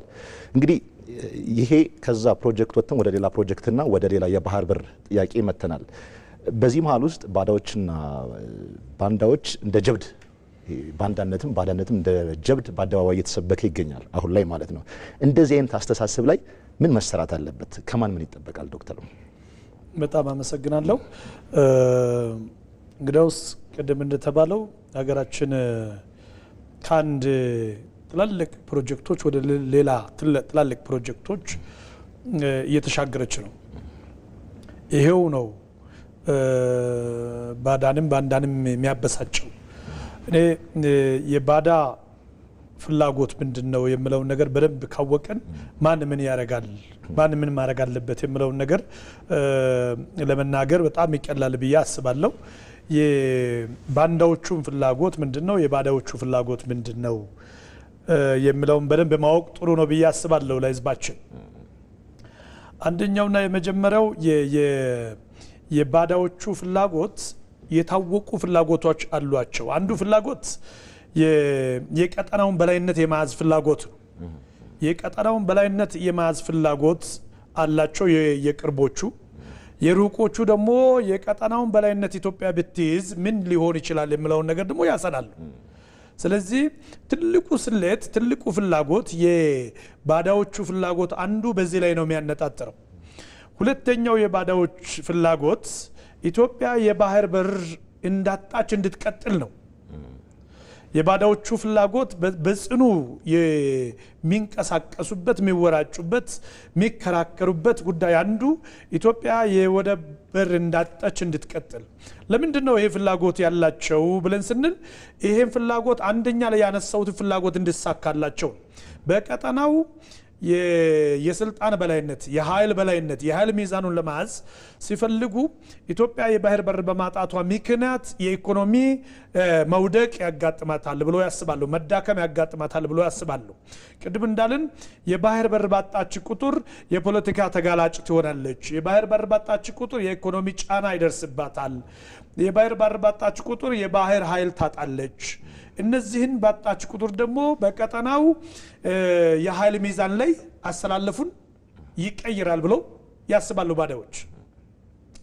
ሶስተኛው ባዳዎች የሚፈልጉበት ዋናው ምክንያታቸው የተፈጥሮ ሀብትን የሚበዘብዙበትን ውሃ ሀብቶቻችንን ጭምር የሚበዘብዙበትን መንገድ በደንብ ቀይሰው ስለሚንቀሳቀሱ ነው። ያ ፍላጎት ጥሬ ሀብቶቻችንን ተፈጥሮ ሀብቶቻችንን ለመበዝበዝ ካለው አላማ ነው። ቅድም መግቢያ አካባቢ አምባሳደር መሰሉ አንስተዋልና ኢትዮጵያ በጣም ሰፊ የተፈጥሮ ሀብት ያላት ሀገር ናት።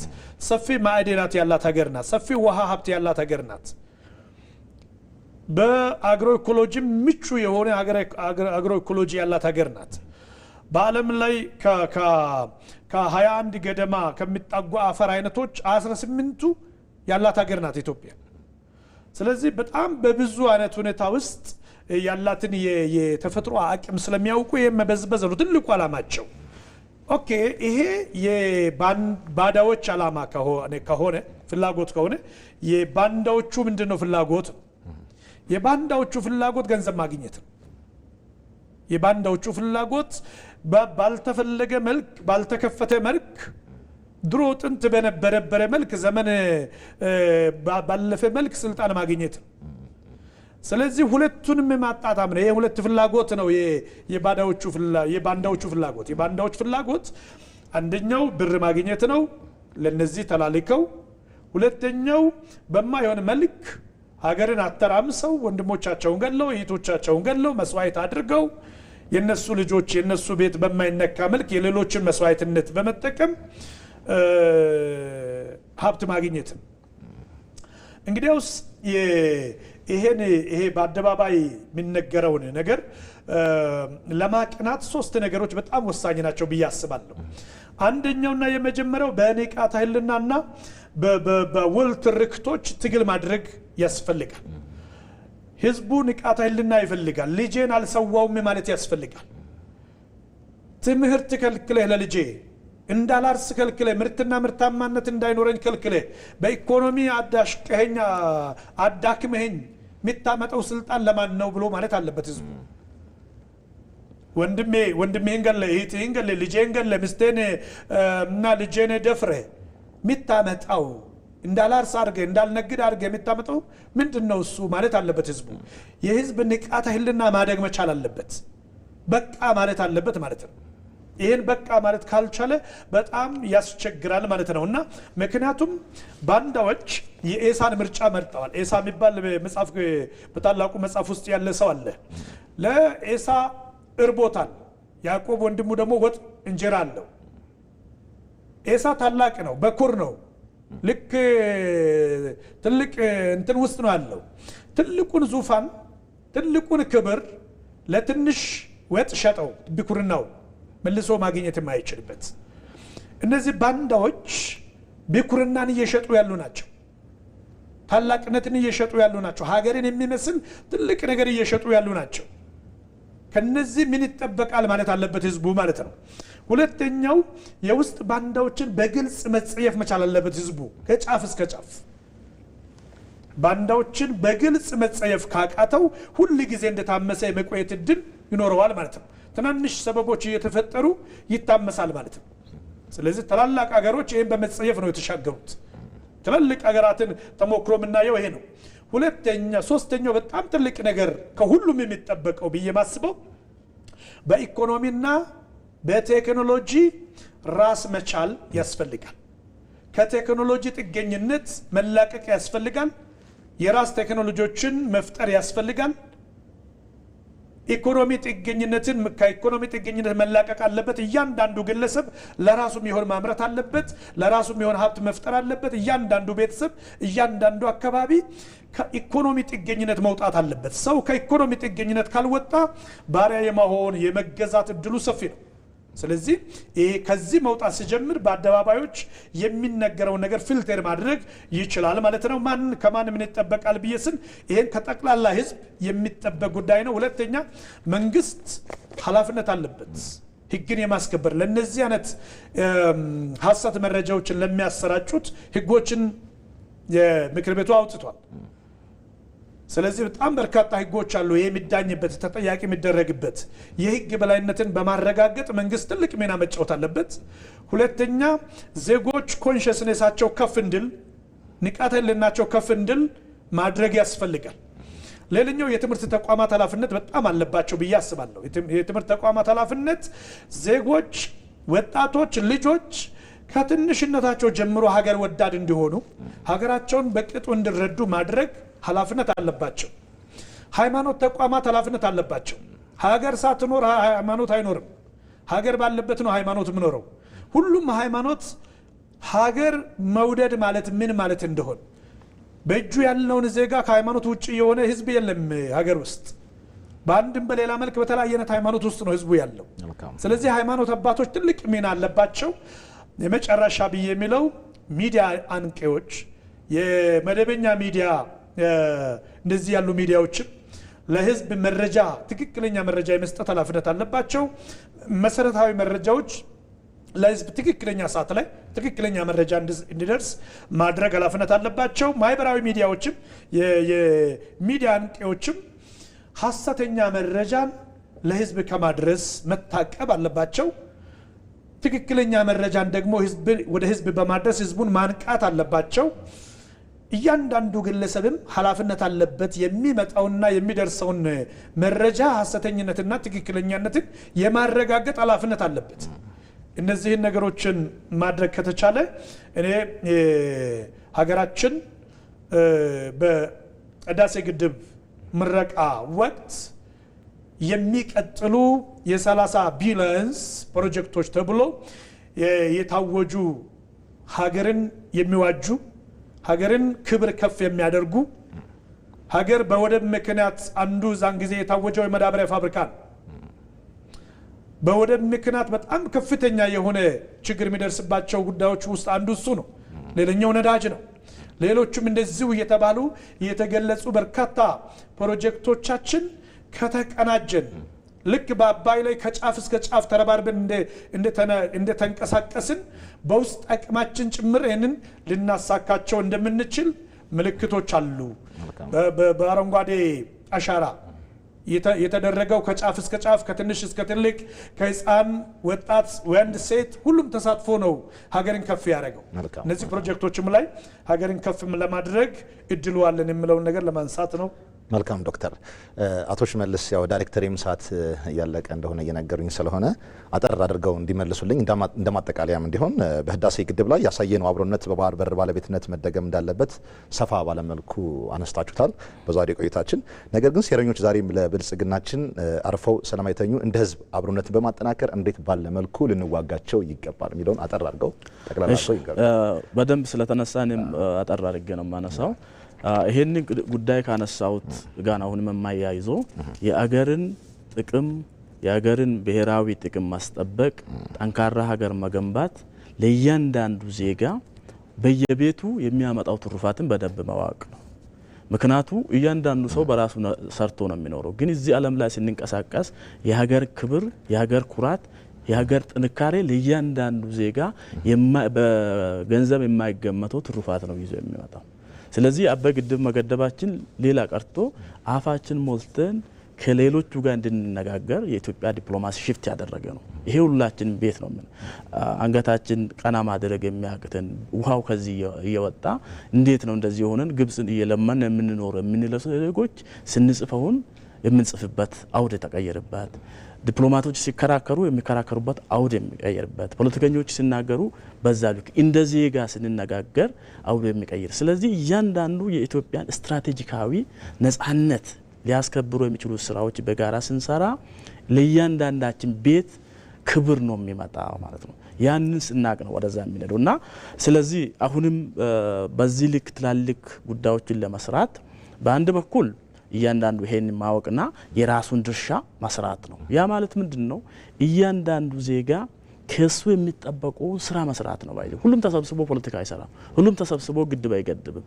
እያንዳንዱ ዜጋ የሚማር ሀገራዊ ጉዳይን መሰረት ባደረገ የራሱን ክብርና ሀገራዊ ክብርን ባስጠበቀ መንገድ በደንብ ከተማረ ማምር በዛ ልክ ካስተማረ ነጋዴ በዛ ልክ ከነገደና ከሰራ ለሀገሪቱ በአንድ ላይ ሰብሰብ ብሎ የሀገር ኩራት የሚሆነው ስራዎች ይሰራሉ ማለት ነው። ስለዚህ እያንዳንዱ ዜጋ በእኔ እምነት የራሱን ቦታና የራሱ ሀገሪቱ ውስጥ ያለ ሚና እየሰራ ያለው ስራ አሁን ባለ ነባራዊ ሁኔታ የሀገሩን ብሔራዊ ጥቅም ይጎዳል አይጎዳም የሚል ነው። ይሄንን ያነሳሁት ለምንድን ነው? ምክንያቱ አሁን ዓለም ያለበት ነባራዊ ሁኔታ በጣም ወሳኝ ነው።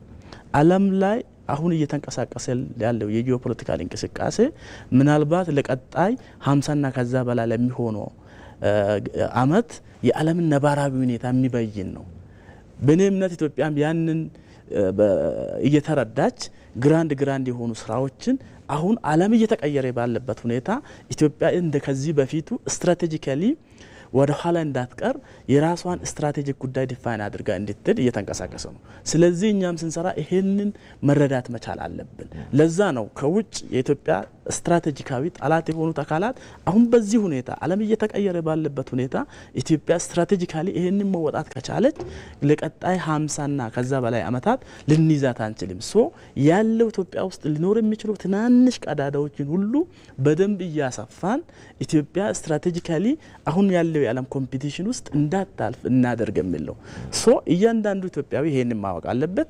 እያንዳንዱ ከዚህ ጋር የሚሰራ ፖለቲከኛ የሚሆን ሌላ አካል በጥንቃቄ ይሄንን በመመዘን የሚሰራው ፖለቲካ ይሄንን ለውጭ ቀዳዳ በር በማይከፍት መሆኑን በደንብ አይቶ መሄድ አለበት ማለት ነው።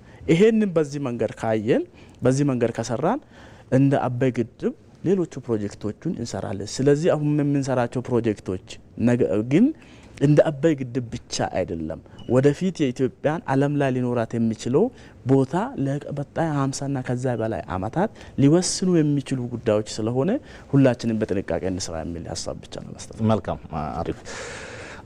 አምባሳደር ዶክተር ቶፊቅ አብዱላሂ በተወካዮች ምክር ቤት የውጭ ግንኙነት እና የሰላም ጉዳዮች ቋሚ ኮሚቴ አባል፣ ዶክተር ታደለ ቡራቅ በተወካዮች ምክር ቤት የጤና ማህበራዊ ልማት ባህልና ስፖርት ጉዳዮች ቋሚ ኮሚቴ ምክትል ሰብሳቢ፣ አቶ ሽመልስ ኃይሉ በውጭ ጉዳይ ኢንስቲትዩት ተመራማሪ፣ ለነበረን አመርቂና ገንቢ ቆይታ እጅግ በጣም አመሰግናለሁ።